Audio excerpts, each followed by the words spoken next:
Je suis Denise Nyakeru, la cadette d'une famille de 8 enfants, dont 4 filles et 4 garçons. Je suis orpheline de père et de mère depuis l'âge de 9 mois. Je ne les ai pas connus. J'ai étudié un peu à Kamina et à Kinshasa, au lycée Tobongisa, là où je fais la coupe et couture. Ensuite, je suis allée en Belgique à l'âge de 18 ans. Et là, j'ai connu mon mari quelques années après. Nous avons vécu en Belgique depuis toujours, donc à Leuven, entre autres à Bruxelles. Je l'ai rencontré, il était déjà fils d'opposant. Donc vous pouvez imaginer la vie qu'on menait. On a eu à faire des études, des formations pour pouvoir nous en sortir dans ce combat qui n'était pas facile, mais je ne m'en plains pas. Alors, en tant qu'aide-soignante, j'ai fait des études d'infirmière, mais je n'ai pas terminé, donc j'ai fait une année. J'avais besoin de travailler à cette époque. En tant que soignante, tout simplement, je travaillais dans différentes maisons de repos, dans des hôpitaux. Et voilà, j'ai fait quand même 10 ans de carrière. C'est vrai que c'était pas facile, c'était un monde que je devais découvrir. Mais par après, j'ai compris que c'est un métier que j'aimais beaucoup. Et voilà que en 2017, quand mon mari m'a dit qu'il voulait se présenter aux élections présidentielles, j'avoue que j'ai beaucoup réfléchi. Je me suis dit, bon, est-ce qu'on va y arriver ou pas? Je ne sais pas, mais bon. On est venu, il s'est enrôlé avec nos peu de moyens qu'on avait. Le Seigneur était avec nous. Et là, j'ai compris que ma vie ne sera plus comme avant. Alors, durant la campagne, ce que j'ai remarqué, c'est que vraiment, il y a beaucoup d'attentes. Les gens ont besoin de changement, ont besoin de se sentir valorisés, écoutés surtout et accompagnés dans leur vie. J'étais en face des filles qui n'étaient pas préparées à avoir des enfants. Et j'ai compris qu'il y avait ce problème-là d'encadrement. J'ai vu des enfants qui ne vont pas à l'école, dont les parents, plutôt les mamans, parce que j'ai pas eu à discuter beaucoup avec les hommes, qui me disent que les enfants ne savent pas aller à l'école. C'est des enfants qui sont abandonnés à eux-mêmes. Lorsque je voyais d'autres personnes qui étaient vraiment, qui n'y croyaient plus, qui se disaient que voilà, vous êtes là tout simplement parce que vous voulez qu'on vote pour vous et vous allez nous oublier, vous n'allez rien faire pour nous. C'est qu'il y a des personnes qui ont tellement des blessures, des douleurs ou qui sont désespérées. Vraiment remettre un sourire ou leur donner un peu de chaleur au cœur n'est pas facile. Croyez-moi, c'est pas facile. Et c'est face à cette souffrance que je me suis dit, si on gagne ces élections, et même si on les gagnait pas, je pouvais faire quelque chose, venir en aide aux personnes désespérées, en particulier les femmes. À titre illustratif, un enfant sur 10 meurt avant d'atteindre l'âge de 5 ans. Le saviez-vous? Le mariage précoce avant 18 ans.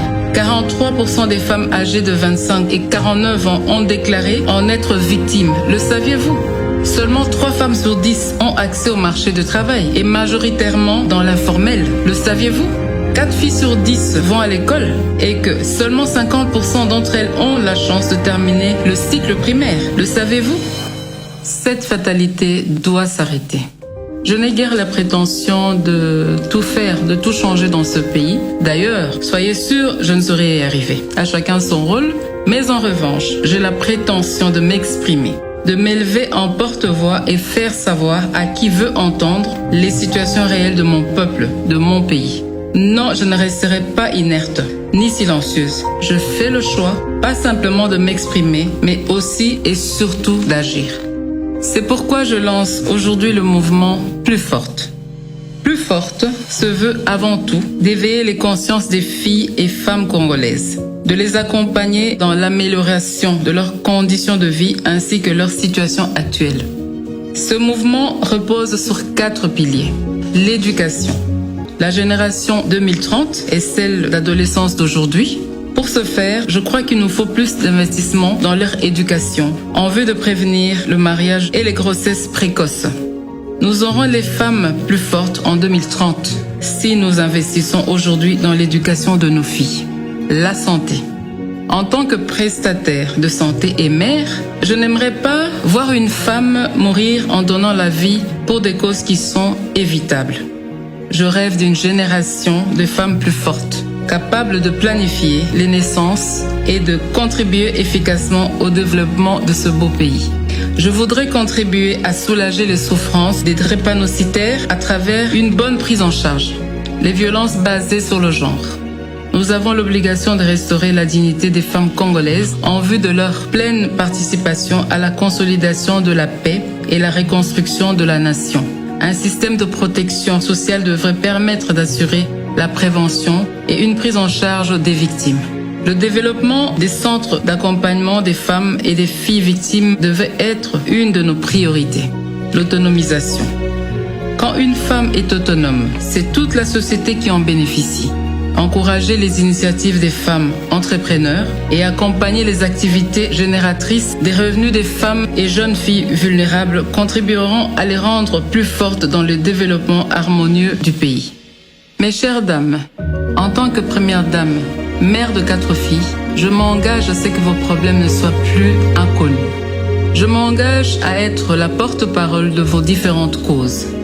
Et j'invite donc toutes les couches de la population, toutes les classes sociales à se joindre à moi pour que, ensemble, avec amour, nous puissions écrire l'histoire de notre pays et façonner la femme congolaise de demain. C'est au travers de l'effort collectif que la saveur du résultat est agréablement ressentie. Ce sera donc avec l'adhésion de tous et de chacun que nous pourrons prétendre être d'un apport réel au changement attendu avec des femmes congolaises plus fortes. Ensemble, plus fortes.